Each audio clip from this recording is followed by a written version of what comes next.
اور ایک اور آیت جو میں نے آپ کو سنائی سورہ زمر کی آیت نمبر 53،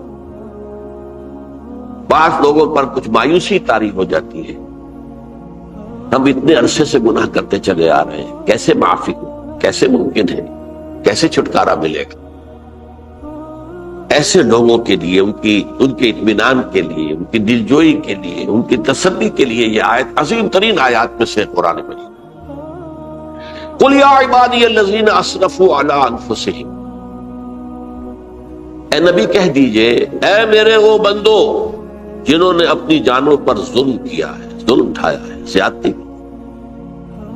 تم اگر گناہ کرتے رہے ہو تو اپنی جان پر ظلم کیا ہے، میرا تو کچھ نہیں بگاڑا۔ اللہ تو غنی ہے، اس کی تو سلطنت میں کوئی کمی نہیں آتی۔ ایک حدیث قدسی میں الفاظ آئے ہیں، اے میرے بندو اگر تم سب کے سب، اولکم و آخرکم و انسکم و جنکم، تمام انس و جن اور اولین سے لے کر آخرین تک کسی بدترین انسان جیسے فاسق و فاجر ہو جائیں، سب ابلیس بن جائیں، تب بھی میری سلطنت میں کوئی کمی نہیں۔ اور اگر تم سب کے سب اولین و آخرین اور انس اور جن سب مل کر جو متقی ترین انسان ہو سکتا ہے ویسے بن جاؤ، ابو بکر صدیق بن جاؤ، تب بھی میری سلطنت میں کوئی اضافہ نہیں۔ تو اللہ تعالیٰ کا تو کچھ بگڑتا نہیں ہے، انسان گناہ کرتا ہے تو اپنا نقصان۔ قل یا عبادی الذین اسرفوا علی انفسہم، کہہ دیجئے اے نبی اے میرے وہ بندو جنہوں نے اپنی جانوں پر ظلم کیا ہے، ستم کیا ہے، ظلم ڈھایا ہے، لا تقنطوا من رحمت اللہ۔ میں آج بعض حدیثیں اس موضوع پر آپ کو سناؤں گا، عجیب چشم کشا حدیثیں ہیں۔ میں نے چونکہ اس موضوع پر گفتگو کرنی تھی تو میں نے کچھ اس مرتبہ احادیث کا تفحص کیا، تو واقعہ یہ ہے کہ بعض احادیث پڑھ کر خود میری جو ہے میرے علم میں اضافہ ہوا، ادھر میری توجہ آج تک نہیں گئی تھی۔ لا تقنطوا من رحمت اللہ، اللہ کی رحمت سے مایوس مت ہو۔ ان اللہ یغفر الذنوب جميعا، اللہ تعالیٰ تمام کے تمام گناہ معاف کرتا ہے۔ اللہ تعالیٰ کی قدرت ہے، اللہ کا اختیار ہے، اللہ کا فیصلہ ہے، لہذا مایوس نہ ہو، اصلاح کرو۔ احادیث تو میں بعد میں آپ کو سناؤں گا، اس سے پہلے اس کا فلسفہ سمجھ لیجئے اصل میں کیا ہے۔ دیکھیے، ایک ہے طبیعی اعمال، فزیکل، ان کا ہم دنیا میں اصول یہ دیکھتے ہیں کہ اس کے نتائج لازم اور ان سے چھٹکارا نہیں مل سکتا۔ آپ نے سنکھیا کھایا ہے تو مریں گے، چائے کھانے کے بعد آپ نے خودکشی کا ارادہ کیا، سنکھیا کھا لیا، اب چاہے آپ پر ندامت ہو، پشیمانی ہو، پریشانی ہو، توبہ کریں، آپ بچنے کا کوئی سوال نہیں، مرنا ہی مرنا۔ اتنا یہ کہ اللہ تعالیٰ جو ہے اپنی معجزانہ کسی قدرت سے اس عمل کا جو طبعی نتیجہ ہے اس کو نکلنے سے روک۔ آگ کی فطرت ہے کہ وہ جلاتی ہے، اللہ کے حکم کے تحت حضرت ابراہیم کو اس نے نہیں جلایا، یا نار کونی بردن وسلام علی ابراہیم۔ لیکن یہ ہمیشہ نہیں ہوتا، یہ تو ایک دفعہ ہو گیا بس۔ اللہ جب چاہے اب بھی کر سکتا ہے، لیکن یہ روز روز نہیں ہوتا۔ روز روز جو بھی فزیکل لاز ہیں وہ چلتے ہیں، اگر وہ نہ چلے تو کوئی سائنس پاسبل ہی نہ ہو، کوئی ٹیکنالوجی ممکن ہی نہ ہو۔ یہ تو ان فزیکل کیمیکل لاز جو ہے ان کا دوام ہے جس کی وجہ سے یہ ساری سائنس اور ٹیکنالوجی اب کہاں سے کہاں پہنچ رہی ہے کہ عروج آدم خاکی سے انجم سہمے جاتے ہیں کہ یہ ٹوٹا ہوا تارا کہیں بہی کا عمل نہ بن جائے۔ تو یہ توبہ جو ہے فزیکل اعمال میں مفید نہیں ہے، چاہے آپ پر یہ احساس میں کیا کر بیٹھا، کیا میں نے کیا، کیوں میں نے کھا لیا، یہ سن کیا، تو توبہ اثر کر۔ جو اخلاقی اعمال ہیں ان کا قانون یہ نہیں ہے، اخلاقی اعمال کے نتائج ختم ہو جاتے ہیں توبہ کے ساتھ۔ یہ ایک بہت بڑا قانون، بہت بڑا قانون۔ ایسا نہیں ہے کہ کسی گناہ سے انسان کی فطرت میں کوئی ایسی مستقل کجی واقع ہو جائے کہ جس کی اصلاح کی کوئی صورت ہی نہ ہو، یہ نہیں ہے۔ بڑے سے بڑے توبہ کرو، خلوص دل سے کرو، جو اس کے اصول ہیں، جو اس کے قواعد ہیں، جو اس کے ضوابط ہیں، جو اس کی شرائط ہیں، ان کو پورا کرو۔ تو بڑے سے بڑے اعمال، برے سے برے اعمال، میں حدیثیں آج آپ کو سناؤں گا، حیران، کیونکہ عام طور پر یہی ہوتا ہے کہ مواعظ میں چونکہ لوگوں کو اصلاح کی ترغیب دلانی ہوتی ہے، تو وہ جو انذار کا پہلو ہے اسے زیادہ نمایاں کیا ہے۔ اللہ کی طرف سے شدید ذو انتقام، اللہ انتقام دینے والا، اللہ سزا دینے والا ہے۔ لیکن یہ دوسرا پہلو جو ہے وہ بھی اپنی جگہ پر بہت اہمیت کا، کہ طبیعی اعمال کے نتائج اور عواقب اور اخلاقی اعمال کے نتائج و عواقب کی ایک جیسے نہیں۔ اب اس معاملے میں تاریخ مذاہب عالم میں جو بہت بڑی غلطی ہوئی، بہت بڑی غلطی ہوئی، بہت بڑی غلطی، تورات میں حضرت آدم اور حوا علیہ السلام سے جو غلطی اور خطا ہو گئی تھی، آپ اندازہ کیجئے کیا مقام اللہ نے عطا کیا تھا، سارے فرشتوں کو ان کے سامنے سجدہ کروا دیا تھا، اور ایک ہی حکم تو دیا تھا نا کہ اس درخت کے قریب نہ جانا، اور تو ابھی کوئی شریعت نہیں تھی، کوئی لمبے چوڑے احکام نہیں تھے، کھاؤ جہاں سے چاہو، اس ایک درخت کے پیچھے پاس نہ جانا، وَلَا تَقْرَبَا هَٰذِهِ الشَّجَرَةَ فَتَكُونَا مِنَ الظَّالِمِينَ۔ اور وہی کام کر بیٹھے حضرت آدم اور حضرت حوا علیہ السلام۔ کتنا بڑا گناہ، کتنا بڑا گناہ، کتنا بڑا گناہ۔ لیکن قرآن نے وضاحت کر دی کہ آدم نے توبہ کی، اللہ نے معاف کر دیا۔ اللہ تعالیٰ سے کلمات سیکھے، ندامت دل میں پیدا ہو گئی حضرت آدم، لیکن الفاظ نہیں تھے، کن الفاظ میں اللہ سے معافی مانگوں، مجھ سے خطا ہو گئی، بہت بڑی غلطی ہو، وہ الفاظ بھی اللہ نے سکھائے، فَتَلَقَّىٰ آدَمُ مِن رَبِّهِ كَلِمَاتٍ۔ یہ ہے جس میں کہ وہ علامہ اقبال کا ایک شعر ہے ان کے نوجوانی کے دور کا، جس پر میں بھول رہا ہوں کہ داغ دہلوی تھے یا کوئی اور تھے، کہ جنہوں نے علامہ سے کہا تھا میاں اس عمر میں اور یہ شعر، اس بڑی محفل میں بات آئی تھی کہ موتی سمجھ کے شان کریمی نے چن لیے، قطرے جو تھے میرے عرق انفعال کے، انفعال کہتے ہیں عربی میں پشیمانی، شرمندگی، اور عام طور پر جب کسی انسان پر پشیمانی اور شرمندگی طاری ہوتی ہے تو پیشانی جو ہے اس پر کچھ پسینہ سا آتا ہے، تو قطرے جو تھے میرے عرق انفعال کے، موتی سمجھ کے شان کریمی نے چن لیے، اللہ کی نگاہ میں ان کی اتنی قیمت، ان کی اتنی وقت میرے بندے نے پشیمانی اختیار کی ہے، اپنے اس غلط کام کے اوپر اسے رنج اور افسوس ہو رہا ہے، تو اللہ کی نگاہ میں اس کی یہ عظمت ہے، یہ قدرت۔ تو اللہ تعالیٰ نے جب حضرت آدم کے دل میں وہ پشیمانی پیدا ہو گئی تو الفاظ نہیں تھے، کن الفاظ میں؟ ہم کہتے ہیں نا کہ مجھے سمجھ نہیں آ رہا کہ میں کس منہ سے آپ سے بات کروں، میری یہ حیثیت نہیں ہے، میں کن الفاظ میں اپنی جو ہے خطا کا اعتراف کروں؟ تو اللہ نے وہ کلمات خود سکھا دیے، فَتَلَقَّىٰ آدَمُ مِن رَبِّهِ كَلِمَاتٍ فَتَابَ عَلَيْهِ إِنَّهُ هُوَ التَّوَّابُ الرَّحِيمُ۔ یہ چیز کہیں تورات جب دوبارہ مرتب ہوئی ہے تو وہ نکل گئی، اس میں رہ گئی، باقی اس میں شامل نہیں۔ یہ تاریخی اعتبار سے جان لیجئے، تورات جو ہے وہ آج سے 2500 بلکہ 2600 برس قبل سے دنیا سے غائب ہے۔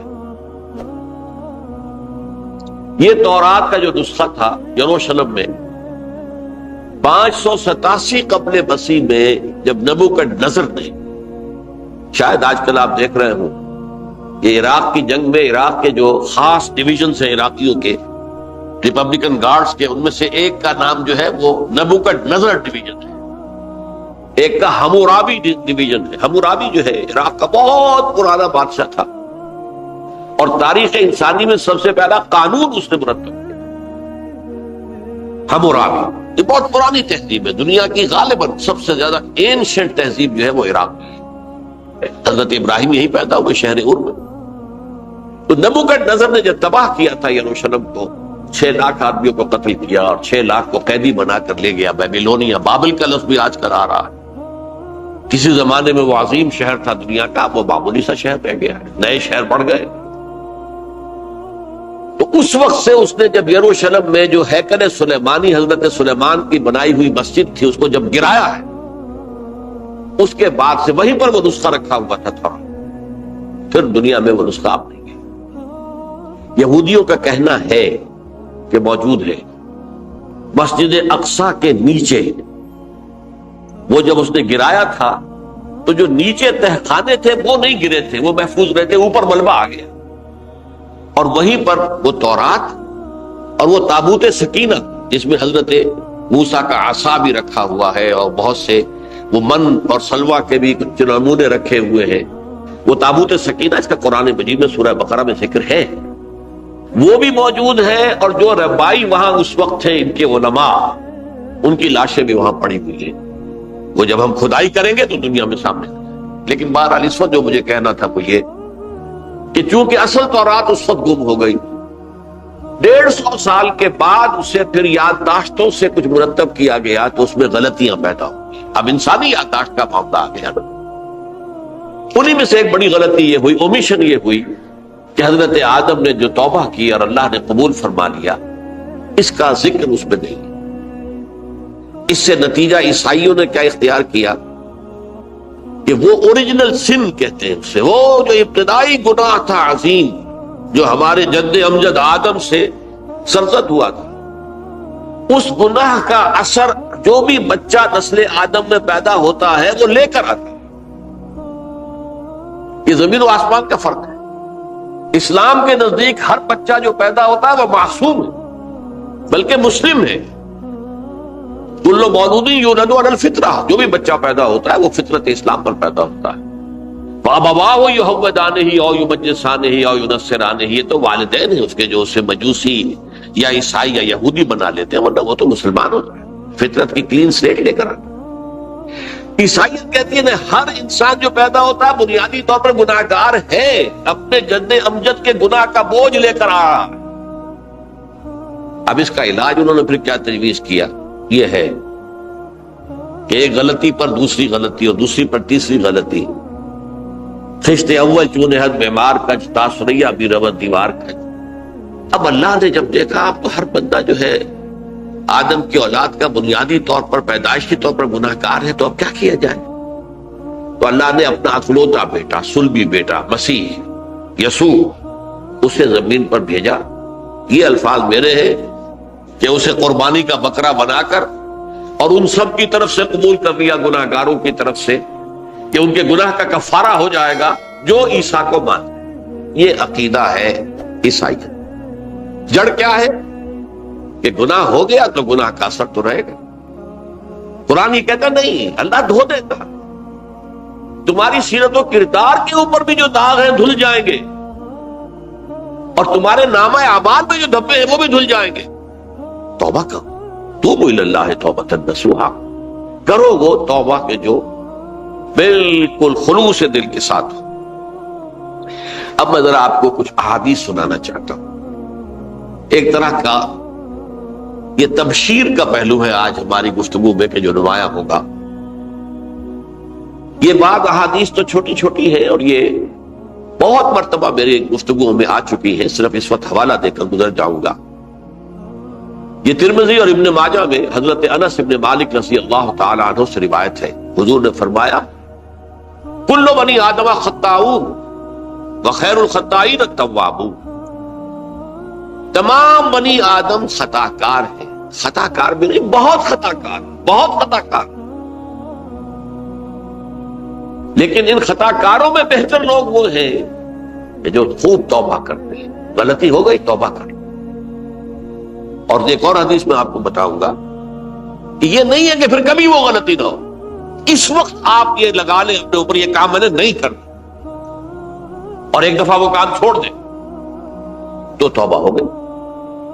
پھر اگر کچھ عرصے کے بعد پھر کہیں آپ جذبات کی رو میں بہہ گئے، پھر کہیں کوئی برے اثرات جو ہے وہ پڑے، پھر غلطی، کوئی بات نہیں، پھر ہو گیا، پھر توبہ کر۔ تواب اسی لیے کہا بار بار بار بار بار بار توبہ کر۔ تو کل بنی آدم خطاؤون وخیر الخطائین التواب۔ دوسری حدیث یہ بھی ابن ماجہ اور بہقی میں ہے، حضرت عبداللہ ابن مسعود رضی اللہ تعالی عنہ، التائب من الذنب کمن لا ذنب لہ، گناہ سے توبہ کرنے والا ایسے ہے جیسے اس نے کبھی گناہ کیا ہی نہیں۔ دھل جاتی ہے، تختی دھل گئی، بچے نے تختی لکھی تھی اس کو دھو دیا، ختم ہو گئی۔ ایک حدیث تو پڑھ کر میں بھی چونکا، یہ اصل میں اسلوب ہے بیان کا، بتانے کے لیے کہ تمہارے دلوں کے اندر مایوسی کا غلبہ نہ ہو جائے۔ مایوس اصل میں جو ہے مایوسی، یہ ابلیسیت ہے، نوٹ کر لیجیے اس کو۔ مایوسی ابلیسیت کی کا عکس ہے۔ مبلس کہتے کسے؟ جو مایوس ہو گیا۔ ابلیس سب سے بڑھ کر مایوس جو ہے وہ ابلیس ہے، اسے معلوم میرا چھٹکارا تو نہیں ہے، لہذا میں جتنوں کو اپنے ساتھ لے کر جہنم پہ جھونک دوں یہی میری کمائی ہے، میں نے تو بچنا نہیں۔ تو ابلیس کہتی ہے اس کو جو انتہائی مایوس، مبلس، جو رحمت خدا بندی سے مایوس ہو چکا۔ اب اس کو دور کرنے کے لیے حدیث سنیے، اور یہ حدیث مسلم شریف کی ہے، صحیحین کے حضرت ابو ہریرہ سے حضور فرماتے ہیں والذی نفسی بیدہ، قسم ہے اس ذات کی جس کے ہاتھ میں میری جان ہے، لو لم تذنبوا، اگر تم لوگ گناہ نہ کرتے، لذهب اللہ بکم، تو اللہ تعالیٰ تمہیں لے جاتا کہیں اور، ولجاء بقوم یذنبون، اور پھر کسی ایسی مخلوق کو پیدا کرتا ہے جو گناہ کرتے، فیستغفروا اللہ، اور پھر وہ اللہ سے استغفار کرتے اور توبہ کرتے، فیغفر لہم، اور اللہ تعالیٰ انہیں معاف کر دیتا۔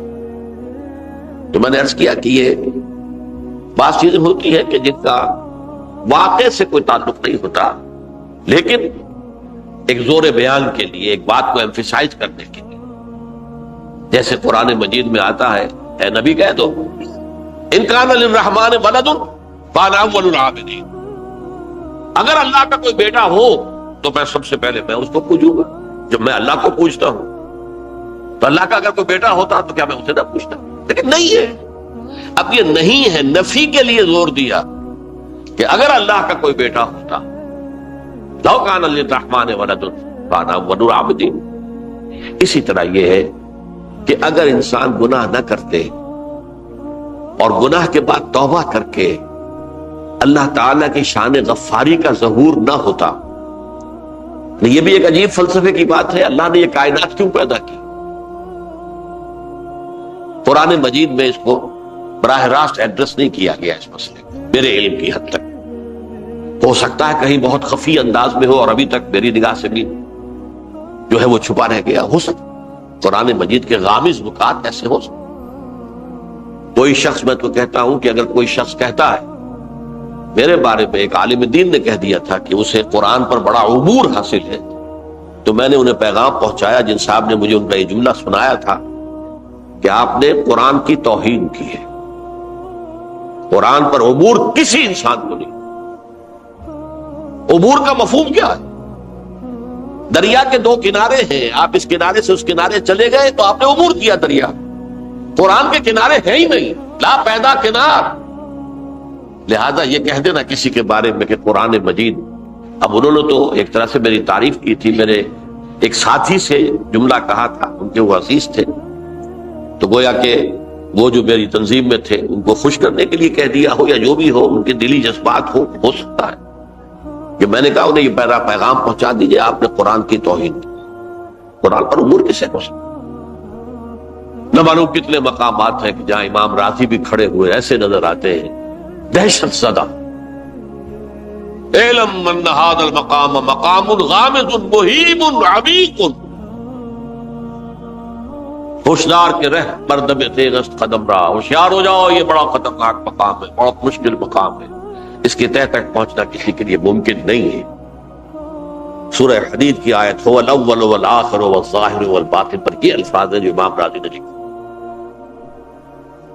تو اس لیے میں آپ سے عرض کر رہا ہوں کہ یہ کہنے کا انداز ہے، والذی نفسی بیدہ لو لم تذنبوا، اس ہستی کی قسم جس کے ہاتھ میں میری جان ہے، اگر تم گناہ نہ کرتے، تو میں عرض کر رہا تھا تو اللہ کی شان غفاری کیسے ظاہر ہوتی؟ اللہ نے کائنات کیوں پیدا کی؟ کنت کنز مخفیا فاحببت ان اعرف فخلقت الخلق۔ محدثین کرام اگرچہ اس حدیث کی سند کو پختہ نہیں مانتے، لیکن اکثر مفسرین نے اس کو تسلیم کیا ہے۔ علامہ آلوسی نے تسلیم کیا کہ میں ایک چھپے ہوئے خزانے کے مانند تھا، اب خزانہ کہیں پڑا ہے، اس کا کیا حاصل کیا ہے؟ وہ تو کہیں کھلے، کسی کے پاس جائے، کوئی اسے فائدہ اٹھائے، تب تو فائدہ ہوا نا۔ تو کن تو کنزن مخفیت، میرے اندر طاقت تھی، قوت تھی، خلاقی تھی، میری شان ساری میرے اندر ہی اندر تھی نا۔ کن تو کنزن مخفیت فاحببت ان اعرف، تو میں نے یہ چاہا کہ مجھے پہچانا جائے۔ فخلقت الخلق، تو میں نے خلق کی تخلیق کی، اب مجھے پہچانو اس کائنات کے ذریعے سے، یہ میری تخلیق ہے، آؤ دیکھو۔ ایک مصور اپنی تصویروں کی نمائش لگا، دیکھو میرے شاہکار، آؤ دیکھو، یہ میرے فن کے کمال کے نمونے، آؤ دیکھو۔ تو یہ ہے سب، دیکھو زمین آسمان، ان فی خلق السماوات والارض واختلاف اللیل والنہار والفلک التی تجری فی البحر بما ینفع الناس وما انزل اللہ من السماء من ماء فاحیا بہ الارض من بعد موتها۔ یہ ساری آیات ہیں محترم، اور اسی لیے انسان کو پیدا کیا جس میں یہ فیکلٹی آف اپریسیشن، اللہ کے حسن و جمال و کمال کو پہچاننے کی صلاحیت ہے۔ ورنہ ظاہر بات ہے کہ یہ جمادات کیا پہچانیں گے اللہ، پہاڑ کیا پہچانے گا اللہ؟ اللہ کو پہچاننے کی صلاحیت انسان میں۔ تو یہ چونکہ ایک فلسفہ ہے باقاعدہ کہ اللہ نے تعالیٰ، اسی سے میں کہہ رہا ہوں اگر گناہ نہ ہوتا اور پھر توبہ نہ ہوتی اور میں اس کو معاف نہ کرتا تو میری شان غفاری کا ظہور کیسے ہوتا؟ میری شان ہے نا، غفار بھی ہوں، ستار بھی ہوں، اس کا ظہور کیسے؟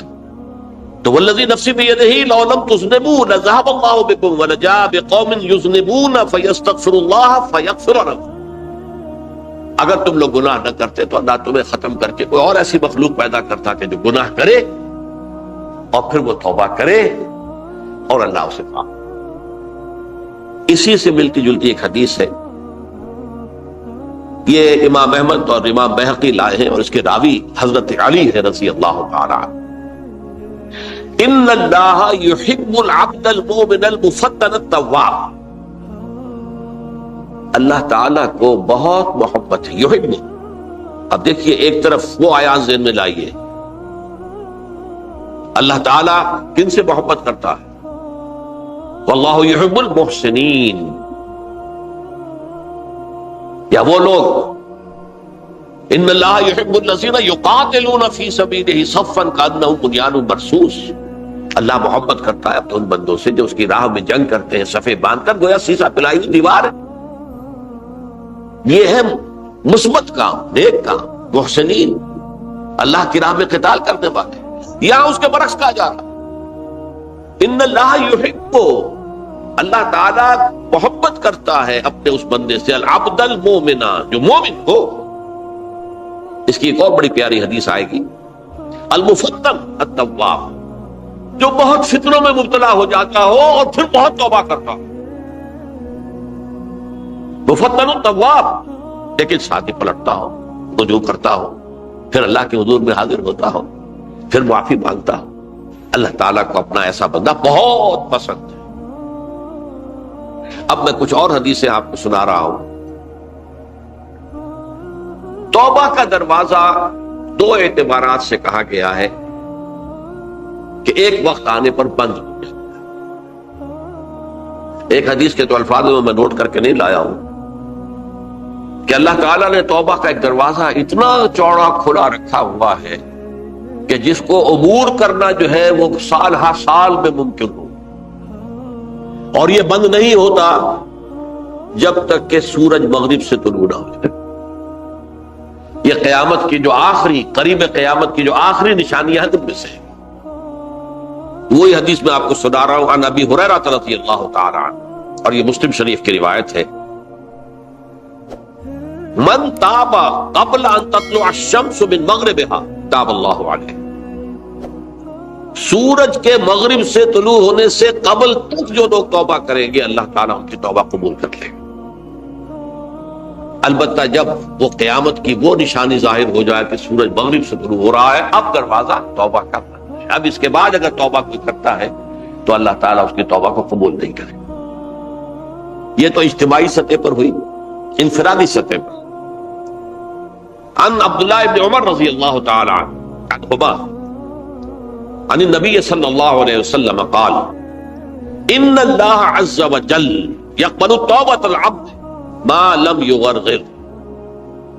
یہ ترمذی میں ہے، حضرت عبداللہ ابن عمر رضی اللہ تعالی عنہما سے کہ اللہ تعالیٰ اپنے بندے کی توبہ قبول کرتا ہے جب تک کہ وہ جسے ہم کہتے ہیں گھنگرو نہ بولنے لگے حلق کے اندر، جبکہ نزع عالم نزع ہو اور جان جو ہے وہ آتا پھر یہاں اٹکتی ہے، تو اس وقت تک دروازہ کھلا ہے توبہ کا۔ لیکن جب یہ شکل ہو گئی تو دروازہ بند۔ یہ انفرادی سطح پر ہو گیا، جب آپ کے موت کے آثار اتنے واضح ہو گئے کہ اب جا رہے ہیں، اب توبہ کریں گے تو توبہ قبول نہیں ہو۔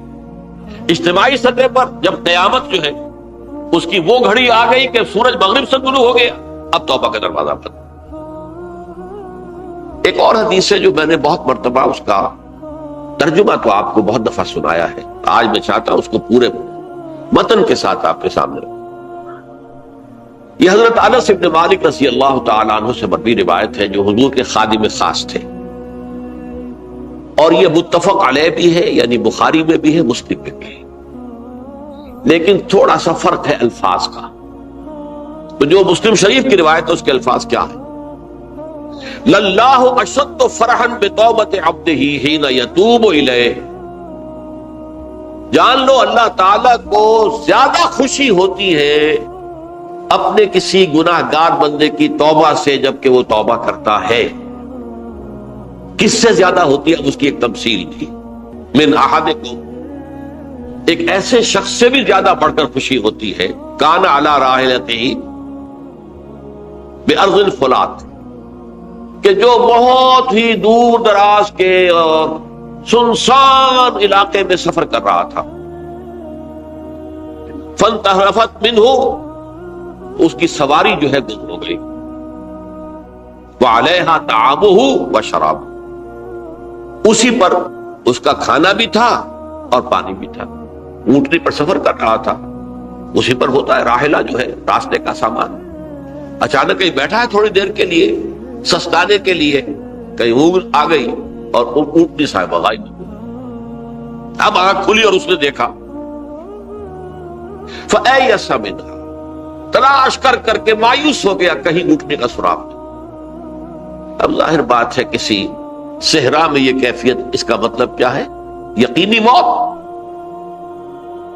فَأَتَى شَجَرَةً فَاسْتَجَعَ فِي ظِلِّهَا وَقَدْ أَيَسَ مِنْ رَاحِلَتِهِ، تو وہ ایک درخت کے نیچے اس کے سائے میں آ کے لیٹ گیا، گویا کہ موت کی امید۔ فَبَيْنَهُمَا وَهُوَ كَذَلِكَ إِذْ هُوَ بِهَا قَائِمَةٌ عِندَهُ، اس کی کہیں دوبارہ آنکھ لگی ہے، جو کھولا تو دیکھتا ہے اونٹنی تو موجود ہے، کھڑی ہے، تو وہ فوراً اس کی وہ جو رسی ہے وہ پکڑتا ہے، فَأَخَذَ بِخِتَامِهَا ثُمَّ قَالَ مِن شِدَّةِ الْفَرْقِ، اب جو اسے مسرت ہوئی اس کا آپ اندازہ کر سکتے ہیں، ایک یقینی موت کا معاملہ آ چکا تھا، اور اچانک اللہ تعالیٰ نے وہ کھوئی ہوئی اونٹنی جو ہے وہ واپس دلا دی۔ تو وہ کہنا تو یہ چاہتا تھا، اللہ تو میرا رب ہے، میں تیرا بندہ ہوں، لیکن جسے ہم کہتے ہیں کہ خوشی کی انتہا فرط مسرت میں ایسی زبان لڑکھڑائی، اس نے کہا اللہم انت عبدی وانا ربک، اے اللہ تو میرا بندہ ہے، میں تیرا رب ہوں، یہ کہنا چاہتا۔ تو یہ کیا ہے؟ فرط مسرت، جسے آپ خوشی کی انتہا، کہ جس میں انسان جو ہے اتنی بڑی خطا کر بیٹھتا ہے۔ اللہ کو اپنے کسی گناہ گار بندے کی توبہ سے اس سے بھی زیادہ خوشی۔ اب ظاہر بات ہے کہ تماثیل کس لیے؟ بعض لطائف، بعض حقائق اتنے لطیف ہوتے ہیں کہ ان کو بیان نہیں کیا جا سکتا بتمام کمال، تو مثالوں کا سہارا لیتے ہیں۔ اللہ کو کتنی خوشی ہوتی، کیا سمجھیں گے؟ لہذا یہ مثال تو سمجھ میں آ گئی نا کہ ایک لقودق صحرا میں انسان سفر کر رہا تھا، ایک ہی اونٹنی ہے، اسی پر اس کا پانی ہے، اسی پر اس کا کھانا ہے، کہیں ٹھہرا ہے تھوڑی دیر کے لیے، اونٹنی غائب، اور اس کے بعد تلاش کر کے شمال مغرب جنوب ہر طرح دیکھ لیا، اب تک کہیں اونٹنی کا سراغ نہیں۔ اب موت کے انتظار میں لیٹ گئے کہ اچانک دیکھتا ہے کہ اونٹنی موجود، تو وہ شدت فرح میں یہ کہہ بیٹھتا ہے اللہم انت رب انت عبدی وانا ربک انا للہ و انا الیہ راجعون۔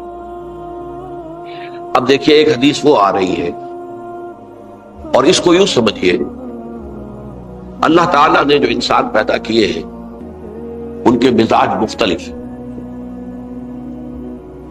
ان میں کچھ لوگ ہوتے ہیں جو قوی ہوتے ہیں ارادے کے، جو فیصلہ کر لیا ڈٹ گئے، کچھ لوگوں میں وہ قوت ارادی اتنی مضبوط نہیں ہوتی، وہ ادھر ادھر سوچتے رہتے ہیں، کچھ لوگ جسمانی طور پر بہت توانا ہوتے ہیں، کچھ لوگ جسمانی طور پر پیدائشی طور پر کمزور ہوتے ہیں۔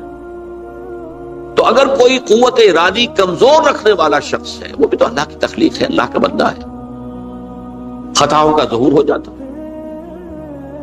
توبہ کرتا ہے، پھر کچھ عرصے کے بعد پھر خطا کا ظہور ہو جاتا ہے، پھر توبہ کرتا ہے، تو ہم تو یہ سمجھیں گے کہ ایک حد کے بعد پھر اس کی توبہ قبول نہیں ہوتی چاہیے۔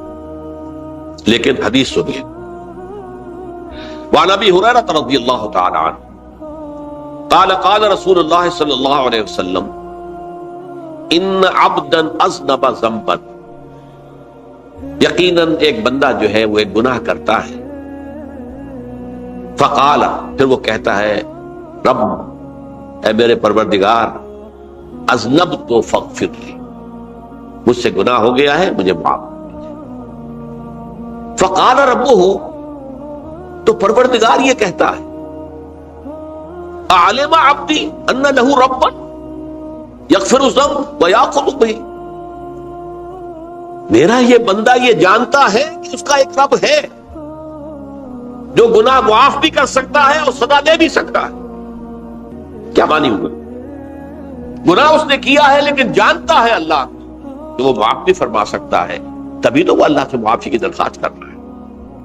اس کے اس جاننے کی بنیاد پر، اس کے اس علم کی بنیاد پر، اس کے اس ایمان کی بنیاد پر فرمایا غفرت لعبدی، میں نے اپنے بندے کو معاف کر دیا۔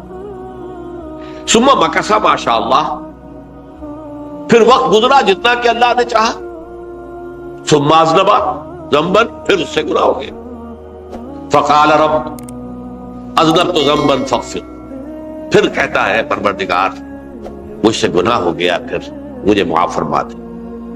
فقال ربہ، اللہ فرماتا ہے عالم عبدی ان لہ ربا یغفر الذنب ویاخذ بہ، میرا بندہ ہے نا جو جانتا ہے کہ اس کا ایک رب ہے، ایمان باللہ اس کے اندر ہے، تبھی تو پکار رہا ہے، اور یہ بھی جانتا ہے کہ وہ گناہ معاف بھی کر سکتا ہے اور چاہے تو پکڑ بھی سکتا ہے، سزا بھی دے سکتا ہے۔ تو فرمایا، اللہ تعالیٰ فرماتے ہیں میں نے فرمایا کہ میں نے معاف کر دیا۔ ثم مکث ما شاء اللہ، پھر ایک عرصہ گزرا اس کے بعد، ثم اذنب ذنبا، پھر اس نے گناہ کیا، قال رب اذنبت ذنبا آخر، اس نے کہا پروردگار میں نے تو پھر ایک اور گناہ کر دیا، فاغفر لی، مجھے بخش دے۔ فقال اعلم عبدی ان لہ ربا یغفر الذنب ویاخذ بہ، میرا بندہ جانتا ہے نا کہ اس کا ایک رب ہے جسے وہ پکار رہا ہے، اور وہ جانتا ہے کہ اسے اختیار حاصل ہے کہ چاہے تو بخش دے اور چاہے تو پکڑ دے۔ اس کے اس علم، اس ایمان کی بنیاد پر میں نے اسے معاف کر دیا۔ ایک اور حدیث، میں نے چونکہ اس گفتگو کے لیے ان احادیث کا تفحص کیا ہے، یہ تو بہت ہیں حدیثیں، میں نے ان میں سے کچھ چنی ہے۔ ہمارے پاس واعظ ناصح، وہ بھی کسی شخص کو روکتے رہے، برائیوں سے روکتے رہے، نہیں رکتا تو کہیں غصے میں آ کے اللہ تجھے کبھی معاف نہیں کرے۔ یہ کتنا بڑا جرم ہے، اس کا اندازہ کیجئے اس حدیث سے۔ تو میرے بندے کو میری رحمت سے مایوس کر رہے، کتنا بڑا جرم ہے اس کا اندازہ کیجئے۔ یہ مسلم شریف کی روایت ہے عن جندب، حضرت جندب رضی اللہ تعالی عنہ سے، ان رسول اللہ صلی اللہ علیہ وسلم حدث، کہ اللہ کے رسول صلی اللہ علیہ وسلم نے ایک واقعہ بیان کیا، ان رجلا قال، کہ ایک شخص نے یہ کہا، واللہ لا یغفر اللہ لفلان، کہ خدا کی قسم اللہ تعالیٰ فلاں شخص کو کبھی معاف نہیں کرے گا، وَأَنَّ اللَّهَ تَعَالَى قَالَ، اس پر اللہ تعالیٰ نے یہ فرمایا، مَنْ ذَا الَّذِي يَتَعَلَّىٰ عَلَيَّ، یہ کون ہے جو میرے اوپر حکومت کرنے والا آ گیا، جو میری طرف سے حکم لگا رہا کہ میں کبھی معاف نہیں کروں گا۔ مَنْ ذَا الَّذِي، کون ہے وہ شخص، الَّذِي يَتَعَلَّىٰ عَلَيَّ اَنِّي لَا أَغْفِرُ لِفُلَانٍ، کہ میں فلاں شخص کو کبھی معاف نہیں کروں گا، قد غفرت لفلان، اس کو تو میں نے معاف کر دیا، وَأَحْبَطْتُ عَمَلَهُ، اس شخص کے تمام اعمال میں نے ضائع کر دیے کہ تم نے میرے بندے کو مایوس کیا۔ یہ ہے جرم کی انتہا۔ تو توبہ کی دعوت دیتے رہو، توبہ کے لیے لوگوں کو آمادہ کرتے رہو، توبہ جو ہے اس کے لیے ترغیب دیتے رہو، اللہ تعالیٰ معاف فرمانے والا۔ اب آخری حدیث سنا رہا ہوں، یہ تو بہت ہی عجیب حدیث ہے اور متفق علیہ، یہ بخاری اور مسلم دونوں میں۔ حضرت ابو سعید الخدری رضی اللہ تعالی عنہ جو ہے اس کے راوی، حضور نے فرمایا، کانا فی من کانا قبلکم رجل قتل 99 نفسا، تم سے پہلے جو امت تھی بنی اسرائیل کہ ان کا ذکر ہے، اس میں ایک آدمی ایسا تھا جس نے 99 قتل کیے تھے۔ اب آپ اندازہ کیجئے کتنا بڑا گناہ کبیرہ ہے قتل۔ قرآن مجید میں آتا ہے وَكَأَنَّمَا قَتَلَ النَّاسَ جَمِيعًا، اگر ایک انسان کو بھی ناحق قتل کر دیا گیا تو یہ ایسی ہے گویا کہ اس نے